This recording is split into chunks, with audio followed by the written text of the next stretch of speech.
And now, the Sci-Fi Channel original series, Destination Truth. On this episode of Destination Truth, Josh travels to South Africa to locate a giant man-eating river monster. But watch out, when he eats you, there's nobody to help you. You think it's going to eat me? What was that? Somebody just moved camera 3. There, right over there, right over there. What is that right there? Oh my God, look. Then Josh hunts a pint-sized beast that's been tormenting local villagers. I want to find a Tokeloshe. Tokeloshe. Tokeloshe. No. Ah! But will the creature take the bait? That bottle just moved. I'm Josh Gates. My travels have taken me to the most exotic and mysterious places on Earth. I've seen some unexplainable things which have raised some strange questions.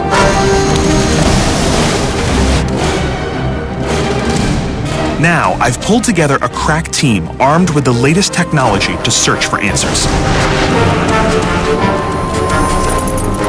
I'm not sure what's out there waiting for me, but I know what I'm looking for. The truth. While everyone has heard of the Loch Ness Monster up in Scotland, when I read in the Reuters wire service that South Africa supposedly has its own Nessie, my investigator antennas immediately went up. What I found out, though, is that in South Africa this isn't some friendly creature attracting tourists and hawking t-shirts, but a reported river monster said to have taken the lives of 7 villagers. It's called the Mamlambo, which roughly translated means brain sucker. It sounds like a bad monster from a John Carpenter movie, I know, but because of the number of deaths and the widespread panic in the villages near the Mamlambo River, a South African agriculture minister ordered a task force put together to hunt down the creature. An African safari hunting down a brain-sucking river monster. Hemingway, eat your heart out. The plan was to interview local eyewitnesses to learn as much as we could about the Mamlambo before hitting the bush, using our high-tech tracking equipment to find physical or audio-visual evidence of the creature. The team and I packed up and caught the next flight to South Africa, in Durban, the country's busiest port. We touched down and headed to meet with a zoologist who could provide us with a map of where these sightings had occurred. Follow it up north into the villages and see what you can find. With the map Dr. Midgley had given us, we hit the road to the Mamlambo River, giving us a chance to see all the wildlife Africa has to offer. When we stopped to look at a rhino, though, we learned that Neil had forgotten one thing for our journey into the African plains. Did your fuel light just come on? It did. Where do you think you're going to get gas from out here? Why didn't you tell us that we were running low on gas? It just went down. It just went down. There's a rhino outside the car. Yes, hello. We're in the park. We're on our way up to Hilltop as we speak. We're almost out of petrol. Do you guys have any gas? Diesel. Petrol? Diesel? It needs to be diesel. I'm sorry, it closes at 5 o'clock? We'll be there in 15 We're going to be there in 15 minutes. Can you keep it open? I accept full responsibility. This is all my fault. If we run out, I will walk through the game reserve with the live animals. That is such a lie. And that is also That is such a lie. With the sun dropping quickly, the vultures licking their chops, and the rhinos getting testy, I'd had my fill of the circle of life and was happy to find some gas and get back on the road to the Mamlambo River and the village where several people had reportedly been drowned by the monster. We stopped just outside of the village to meet with a game ranger to find out why the government had commissioned him to hunt the Mamlambo and what signs to look for while searching for the river monster. You were commissioned a few years ago to go and find this creature in the river. The Minister of Agriculture at the time in the Eastern Cape had heard that there was this monster in rivers and deep pools. The reports were that their eyes were sucked out and they were drained of their blood. And so people believed that it was this particular monster, which had supposedly a head of a horse and the body of a fish, and comes out when there's a tornado. It's very often attributed. Right. Monsters are supposed to come out of those rivers when you have these big storms. They could think that that's the revenge of the river monsters. So do you think there's a possibility that there is some sort of large animal living in these rivers and in these deep pools that these people are seeing? We haven't found any fossil records. We haven't found any bones of those type of animals. But I'm not saying that that's impossible that sort of animal exists. I mean, we're still finding mammals and reptiles and so forth to this day. We learned two things that night: that natives see storms as a sign of the Mamlambo's presence, and that there is no Marriott in the middle of South Africa.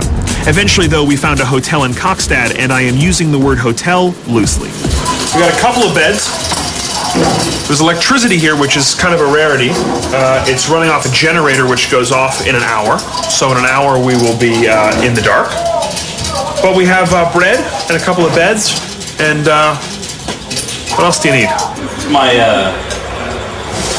pants that supposedly are bug-proof. Bugs can't bite through these pants somehow.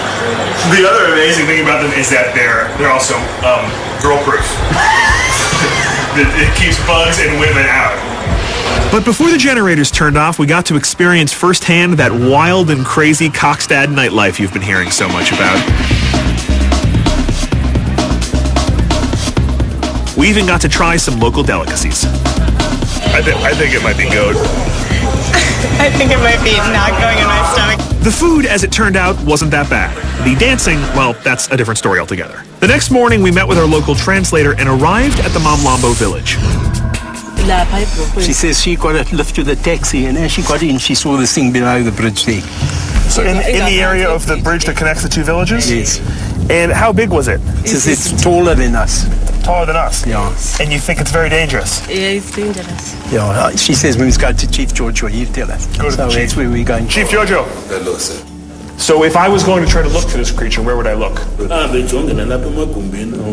You can start from the bridge and you go up and you look up under the banks and all that. But watch out, when he eats you, there's nobody to help you. Does he think that's what's going to happen? Do you think it's going to eat me? He says because they've come and reported goats being eaten. We headed to the bridge that the chief had told us about, as it seemed the best place to set up our surveillance and find any evidence of the Mamlambo river monster's existence. This is definitely the spot. This seems like a nice deep portion of the river here. We got a good sandbar we can set up on. It seems kind of ideal, yeah? So we should set everything up. This is a great little bank that comes out here. We can set up the cameras there facing in both directions and get a pretty good view of this section of the river. The zoologist said that slower moving sections or deeper sections would be more likely that a creature would be living in. So it picks up a little bit down here, so this seems just perfect in here. I think we can set up cameras looking either way. Yeah, for sure. Set it up. So we broke out our surveillance cameras and audio gear to track any odd movements in the water that could be the Mamlambo.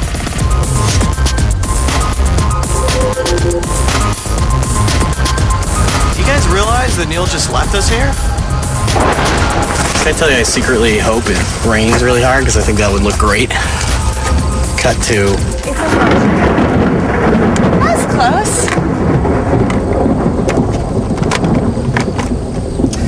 What do you think? No, don't worry. We can fit it. As long as we fit everything in there. Look up. Yeah, it does.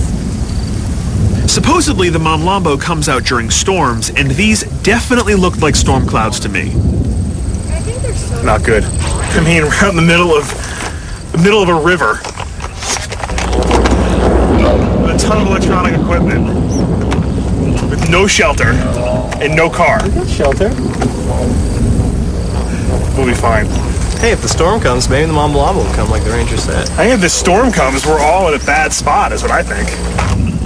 One camera upstream. Okay. Okay. Two cameras upstream. This bank and this bank. Camera out here, camera down there. Okay. Okay. So we'll see how far this cord can reach. Maybe bank. What was that? No, something just jumped out of there. Oh my god. It appears to be traveling toward us. What is that right there?